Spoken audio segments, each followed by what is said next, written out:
Bonjour. Le mystère du mal est sans nul doute une des questions les plus difficiles qui nous soient posées à nous les êtres humains. Et le mal, ce qui nous empêche d'être pleinement et durablement heureux.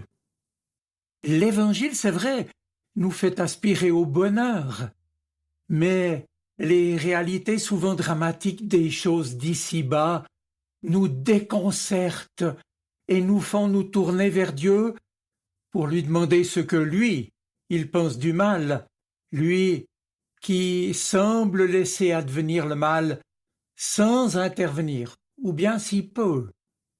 Il y a bien des années, la fille d'un journaliste a écrit la première histoire du goulag des camps de concentration soviétiques. Elle l'a fait parce que son père, lors d'une rafle au hasard, fut envoyé en Sibérie où il passa 23 ans. La conclusion de son livre disait ceci: « Vous pensez sans doute que j'ai écrit cela pour dire « plus jamais ça ». Eh bien, détrompez-vous. J'ai écrit cela pour affirmer haut et fort que ça arrivera encore. Parce que le problème, ce n'est pas une mauvaise philosophie, une idéologie totalitaire ou une politique d'oppression sans scrupules. Le vrai problème, c'est le cœur de l'homme. Alors, mes amis, il faut le dire d'emblée, la seule réponse au mal, c'est la conversion permanente de l'être humain. C'est ce que Jésus disait en Luc chapitre 13, les 5 premiers versets. En ce temps-là, quelques personnes vinrent raconter à Jésus ce qui était arrivé à des Galiléens dont Pilate avait mêlé le sang à celui de leur sacrifice. Jésus leur répondit: « Pensez-vous que ces Galiléens aient été de plus grands pécheurs que tous les autres Galiléens parce qu'ils ont souffert de la sorte? Non, je vous le dis. Mais si vous ne changez pas radicalement, vous disparaîtrez tous de même. » Ou encore, ces 18 sur qui est tombée la tour de Siloé et qu'elle a tués, pensez-vous qu'ils aient été plus coupables que tous les autres habitants de Jérusalem? Bien non, je vous le dis, mais si vous ne changez pas radicalement, vous disparaîtrez tous pareillement. Fin de citation. Voilà pour aborder la question du mal. Je m'appuie aujourd'hui avec reconnaissance sur ce qu'a écrit avec beaucoup de lucidité spirituelle le théologien français Henri Blocher dans son livre « Le mal et la croix », la pensée chrétienne aux prises avec le mal. Alors, d'où vient le mal?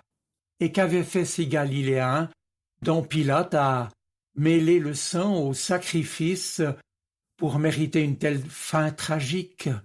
Et ces 18 victimes, rappelle Jésus, de l'effondrement de la tour de Siloé, qu'avaient-elles bien pu faire pour finir ainsi? Qu'est-ce qu'ont fait ces victimes pour mériter de finir ainsi?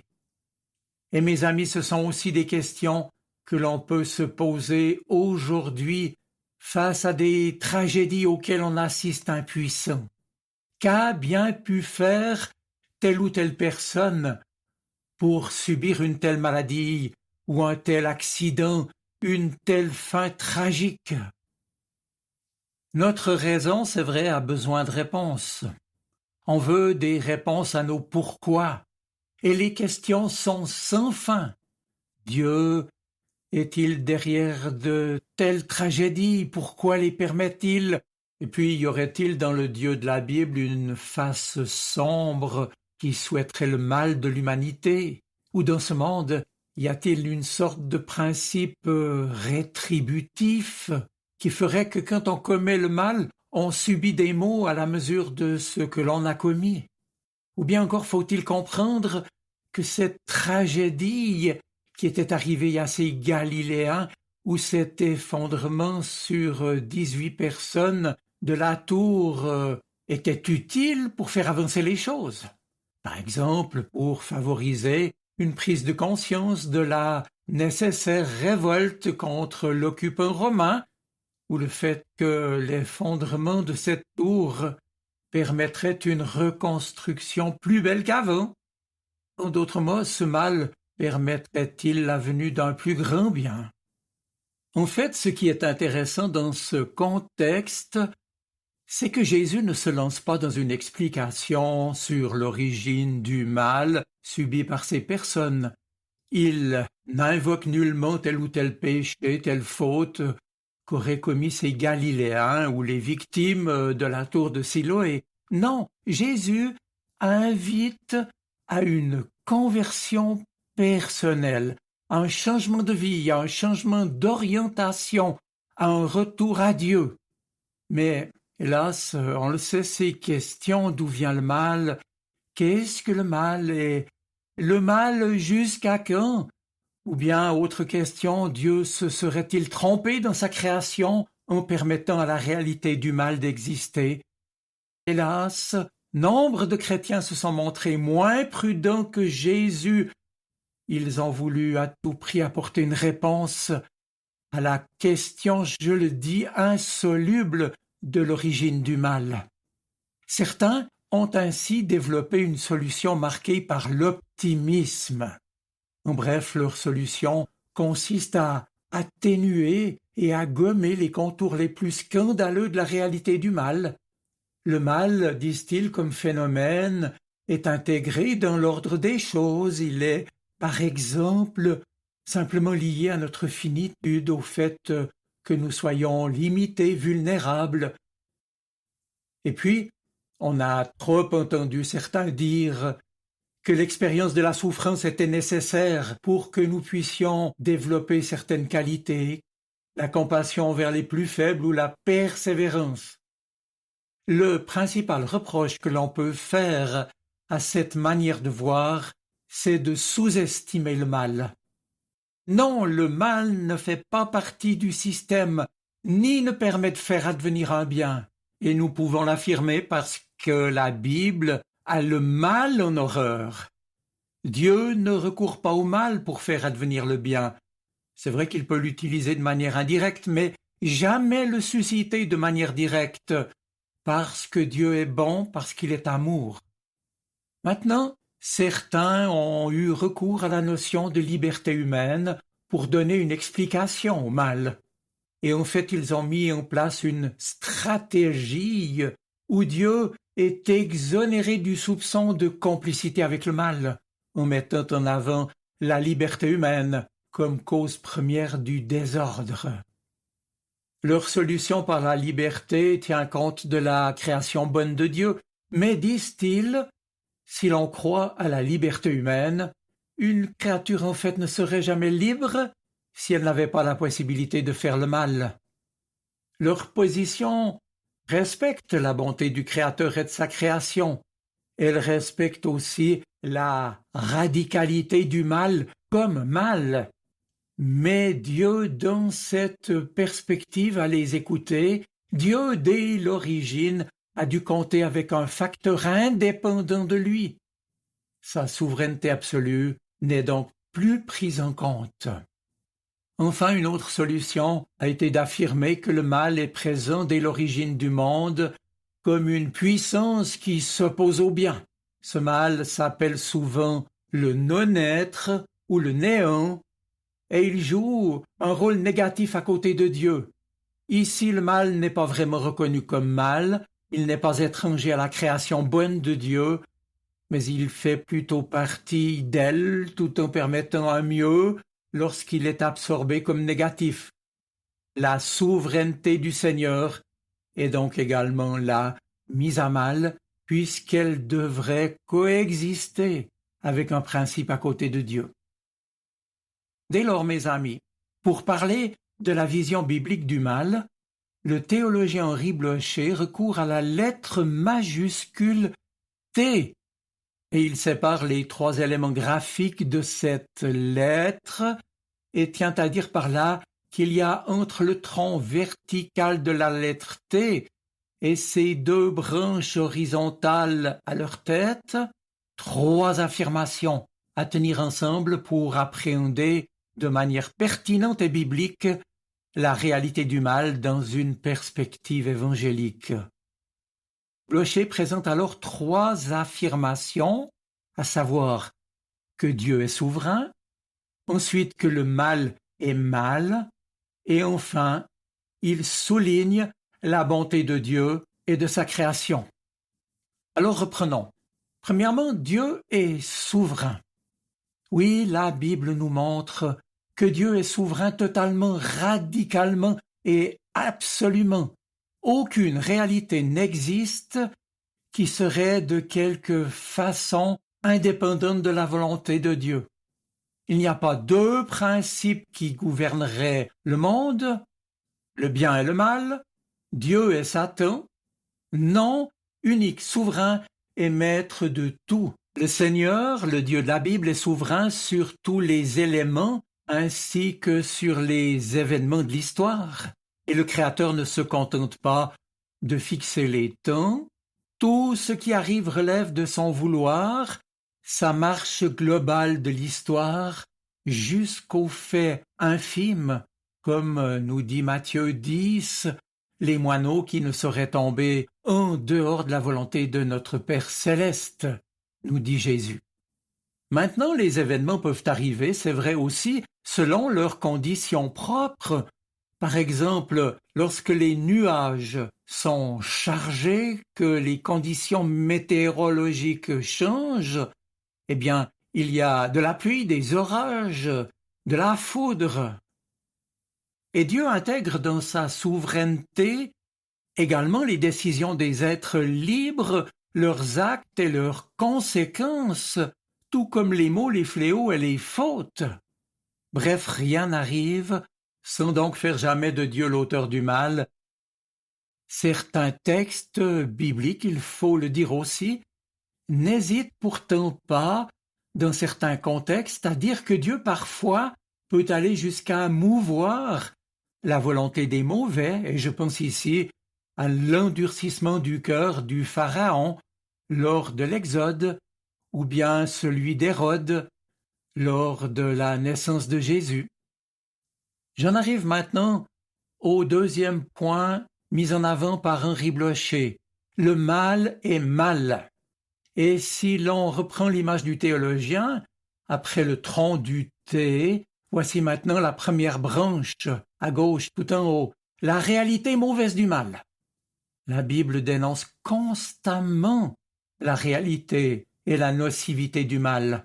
Le mal est mauvais, totalement, radicalement et absolument. De Genèse 3, au début de la Bible, à la fin de l'Apocalypse, les Écritures soulignent la malignité du mal, sa nocivité. Et on pourrait citer ici Romains 12, verset 9, « L'amour ne sait pas mentir. Ayons donc le mal en horreur. Attachez-vous de toutes vos forces au bien. » Autrement dit, le mal n'a rien à voir avec Dieu. Il lui est étranger. Et les disciples de Jésus doivent afficher la même attitude à son endroit. Quant à Jésus lui-même, il dénonce les religieux hypocrites et les riches qui exploitaient les pauvres et les démunis de son temps. Bref, c'est avec une sobriété étonnante que la Bible ne se lance pas dans des explications, dans des spéculations où le négatif se révélerait fécond et permettrait de faire advenir une autre réalité. Dans certains récits, on pourrait penser que Dieu permet le mal, mais dans ces récits, le mal est déjà dans le monde. Le Seigneur, en somme, ne fait que le canaliser et l'orienter, et Dieu s'en sert pour agir. Et Dieu peut même changer le mal en bien. Relisez à ce propos la conclusion de Joseph en Égypte, qui retrouve ses frères, lui qui est devenu gouverneur. Ce qui se passe n'atténue pas le fait que le mal est mal, et il ne présente pas Dieu comme complice de ce qui arrive. Enfin, troisième point, mis en évidence par Blocher, la Bible affirme surtout la bonté de Dieu et de sa création. Ainsi, la seconde branche du T, en haut à droite, c'est l'affirmation du fait que Dieu est bon totalement, radicalement, absolument. Et cette affirmation concerne aussi sa création qui est bonne, comme le refrain du récit de Genèse 1 le rappelle à 6 reprises. Et Dieu, est-il écrit, vit que c'était bon. Et même une 7e fois, après la création de l'être humain, la Genèse dit que c'était très bon. Genèse 1, verset 31. La Bible rejette comme un mensonge diabolique, comme un blasphème, le soupçon que Dieu serait complice du mal. Ainsi, la première lettre de Jean, par exemple, déclare « Voici le message que nous avons entendu de Jésus-Christ et que nous vous annonçons. Dieu est lumière et il n'y a aucune trace de ténèbres en lui. » Ces 3 affirmations bibliques, à savoir que Dieu est souverain, ensuite que le mal est mal et l'insistance sur la bonté de Dieu et de sa création, constituent donc ce T majuscule choisi comme analogie qu'il importe de tenir ensemble dans toute réflexion chrétienne autour du mal, même si cela ne paraît pas toujours évident. D'ailleurs, je tiens à dire que ces 3 affirmations ne sont en rien contradictoires. Cela dit, vous pourriez penser que ce rappel biblique ne présente donc pas une réponse rationnelle à l'origine du mal et que nous ne trouvons pas de manière certaine de solution rationnelle à nos questions. Le mystère du mal demeure pour nous, et ce n'est qu'auprès du Seigneur que nous comprendrons ce qui n'est aujourd'hui qu'inaccessible. Nous ne savons ni l'origine, ni le pourquoi du mal, ce qui fait écrire à Henri Blocher que cela reste bel et bien pour nous chrétiens un mystère opaque. Or, s'il est vrai, la sobriété biblique et la modestie de ce fameux mystère opaque constituent néanmoins un avantage. Pourquoi? Parce que ces solutions à ces questions se sont trop souvent révélées inadéquates et même contre-productives dans nos communautés chrétiennes et qu'il est possible d'aborder le mystère du mal avec un autre regard. Oui, avouons-le, certains ont escamoté le scandale du mal et ils ont roulé, pardonnez-moi, comme un rouleau compresseur sur les tragédies du mal subies par beaucoup. Certaines solutions ont fait peu de cas de la souveraineté de Dieu et se sont embourbées dans des explications où Dieu, soi-disant, se serait retiré du monde et ouvrait un espace à un autre principe premier qui n'a en fait aucun sens dans une perspective biblique. Et puis d'autres encore ont entaché la bonté et l'amour extraordinaire du Dieu de la Bible, laissant poindre des doutes sur l'extraordinaire révélation des textes bibliques et de Jésus qui affirme que Dieu est amour. Cependant, je l'ai dit, il demeure que le mal nous pose question. Pourquoi? Pourquoi moi? Et ces interrogations atteignent leur intensité dès que l'on croit en un Dieu unique infiniment bon, sage, tout-puissant. Impossible alors de ne pas vouloir lui demander la raison du mal et de lui confier ou de lui crier nos pourquoi. S'il est unique, sa responsabilité est engagée. S'il est sage, il ne peut nous renvoyer à l'absurde, au néant. S'il est bon, il ne peut permettre le mal, comme on dit. S'il est tout-puissant, il doit le vaincre. Job, le vieux sage Job, avait cherché sens à son malheur. Et la réponse que Dieu lui a apportée ne l'a pas laissé enfermé dans la nuit d'une énigme irrationnelle et obscure, mais lui a fait comprendre que le mal existe mais qu'il n'aura pas le dernier mot et que Dieu lui a fixé des limites au sein de son projet de création et de vie, dont le secret n'est pas encore dévoilé. Il ne le sera d'ailleurs que sur la croix, contemplé à la lumière de la résurrection. Bref, Dieu, dès le départ, a été touché par ce qui arrive aux humains, blessé par ce qui les blesse. Et le mystère pascal de la croix nous donne la clé de compréhension des Écritures en nous montrant que Dieu s'est identifié à l'homme souffrant et qu'il est lui la première victime de son projet d'amour dont il assume la responsabilité. Infiniment vulnérable dans sa tendresse et dans son innocence infinie, Dieu souffre de ce qui meurtrit, avilit ou abîme l'homme. Il souffre avec les victimes du péché, de la violence, de l'injustice et du mal, plus encore que les victimes elles-mêmes, parce qu'il les aime plus qu'elles ne s'aiment elles-mêmes. Dieu souffre avec les auteurs du péché et du mal, il les aime eux aussi, plus qu'ils ne s'aiment eux-mêmes. Mais la souffrance de Dieu n'amoindrit pas sa puissance d'aimer. Au contraire, transpercé par le mal, l'injustice et nos péchés, le cœur de Jésus s'est ouvert et a laissé jaillir pour nous l'eau et le sang, la vie et l'amour.